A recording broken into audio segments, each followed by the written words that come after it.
What's going on, family? This is Scrapbook Boxing, Museum of the Forgotten Fisticuffs series. I want to take a look at Faye Kaiser and a Pittsburgh windmill, Harry Greb. And I want to talk about these two men because they faced each other 9 separate times.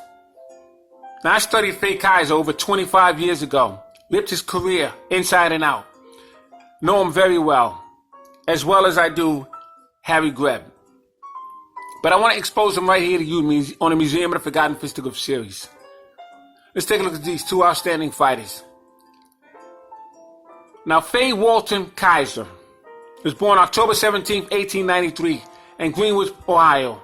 He died September 2nd, 1971. He was 77 years of age at the time of his death. He would reside in Cumberland, Maryland. He stood 5 foot 10 and a half inches, and he had 437 rounds of boxing experience. Now, the thing with Faye Kaiser, I have over 50 record books, and at least 10 of those books give me different records of Faye Kaiser. But he shot under 80 fights. And he fought fighters such as Joe Chip. Gene Tunney, known as a fighting Marine, fought him twice.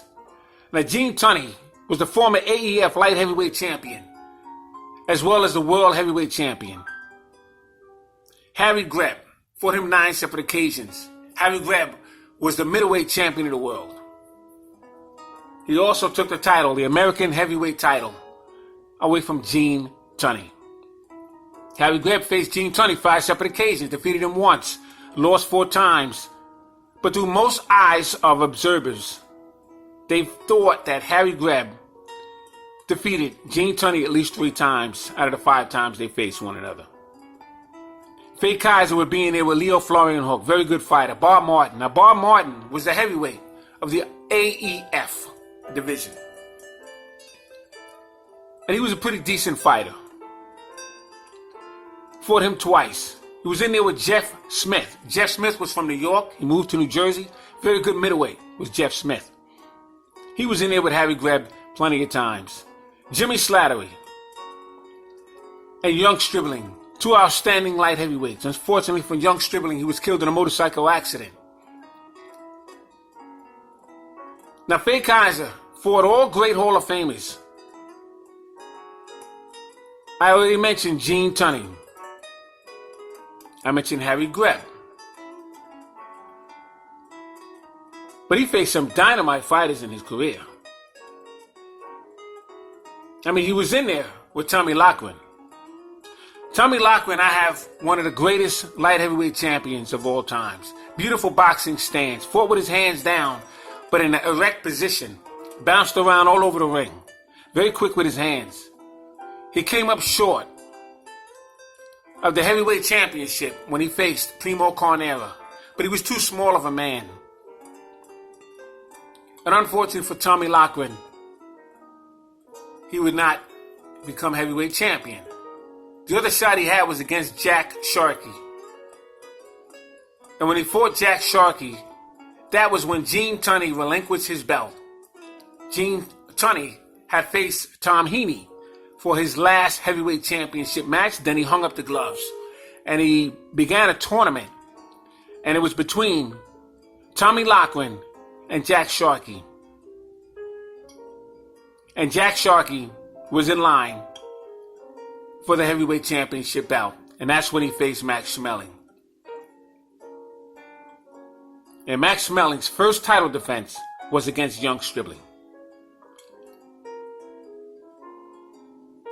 But Faye Kaiser challenged Harry Greb 9 separate occasions. And each fight was very interesting. Now, he fought him for the World Middleweight Championship on March 24th, 1924. Both men came out swinging back and forth before Kaiser was KO'd in the 12th round. It was considered as a TKO, technical knockout. Faye Kaiser faced Gene Tunney twice, going the distance. It was for the America's Light Heavyweight Championship.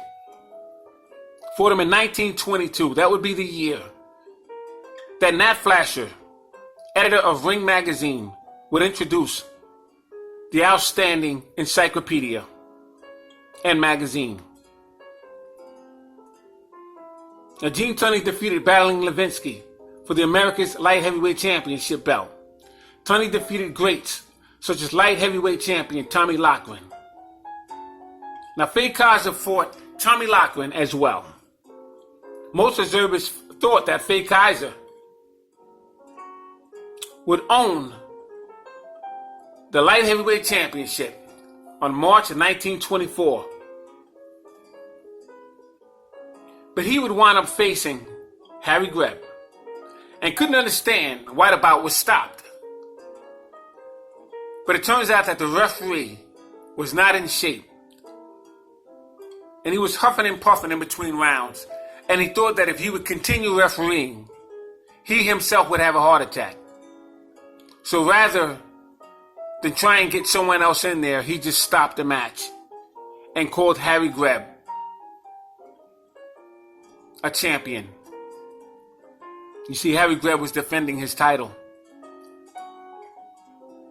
And during those days, there were no rules and regulations to the point where you had somebody to go to. It was what it was.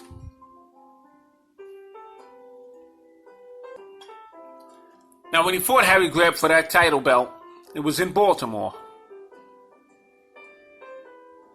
Baltimore raised up a lot of great fighters as well. It was said that the referee stopped the belt because he could not continue himself. I mean, that's just quite amazing. But when you look at Harry Greb's career, he had total bouts of 119 fights, 107 wins, 48 knockouts, 8 losses. He was stopped twice. And he would have 3 draws. Now, he took the middleweight championship of the world away from Johnny Wilson. Took it in 1923. Wilson took the title away from Al McCoy in 1920. And Harry Greb would lose his middleweight championship belt to Hall of Famer Tiger Flowers in 1926. He was in there with Flowers several times. But he also faced fighters such as Allentown Joe Gans. Allentown Joe Gans was the colored welterweight champion. Gans had a fighting career record of 72, 21, and 16 coming into that fight, and he would defeat Allentown Joe Gans. He fought Joe Chick, Mike Melko, fought Mike Melko twice, battling young Nelson. Jimmy Delaney. Jimmy Delaney had a fighting career record coming in at 51-99. He defeated Jimmy Delaney. Harry Greb faced Ted Moore. He had a fighting career record of 53-12-6, defeated him. Roland Todd, very good fighter. He had a fighting career record of 80-12-4. It's 80 wins, 12 losses, and 4 draws. He defeated him. I have profiles on Roland Todd, Ted Moore, Jimmy Delaney, Allentown Joe Gans, Harry Greb. A lot of Harry Greb's opponent. He was in there with Faye Kaiser 9 times. Joe Burrell. Joe Burrell was from Brooklyn, New York. Faced him 3 times. Billy Misk, another outstanding fighter from St. Paul. He was a middleweight. He fought Harry Baker twice. Tommy Gibbons, also from St. Paul. He was in there with Gene Tunney 5 separate occasions. Bob Mohar, very good fighter. Zulu Kid, Buck Crouch, Jeff Smith. Jeff Smith had a fighting career record coming in at 106 fights. 88 wins, 48 knockouts, 12 losses, 3 draws. He was stopped himself on 3 separate occasions. Phenomenal fighter, Jeff Smith was. I just wanted to expose these fighters to you. Faye Kaiser, very good fighter. Had most of his fights weighing at 175 pounds. He was from Baltimore, Maryland. Phenomenal fighter he was.